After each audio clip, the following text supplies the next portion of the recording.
ஊருக்கு போயிட்டீங்களா? எஸ். மாப்பிள்ள ஊருக்கு போயிட்டாரா? இப்பதாம்மா ஊருக்கு போயிட்டீங்களான்னு கேட்டேன். எஸ்ன்னு மெசேஜ் பண்ணிருக்காரு. ஐயோ என்னடி இப்படி இருக்க?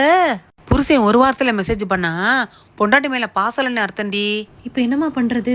நீ ஒரு வார்த்தை கேட்டாலும் அவர் நிறைய பேசணும். என்ன வழியோ அதை பண்ணு. உங்களுக்கு என் மேல பாசமே இல்லைன்னு இப்பதான் எனக்கு புரிஞ்சிச்சு. இனிமே நான் என்ன கேள்வி கேட்டாலும் நிறைய என்கிட்ட பேசுங்க. அப்பதான் உங்களுக்கு என் மேல பாசம் இருக்குன்னு அர்த்தம். இதானே உன் பிரச்சனை. நீ சொல்ற மாதிரி செஞ்சிடறேன். சாப்பிட்டீங்களா? சாப்பிட்டேன். நீ சாப்பிட்டியா? என்ன சாப்பிட்ட? எப்போ சாப்பிட்ட? எப்படி சாப்பிட்ட? ஏன் சாப்பிட்ட? எதுக்கு சாப்பிட்ட? என்னெல்லாம் சாப்பிட்ட? இனி எப்போ சாப்பிடுவ? அடுத்து என்ன சாப்பிடுவ? அடுத்த சாப்பாடு ஹோட்டல்லையா? அடுத்த சாப்பாடு வீட்லையா?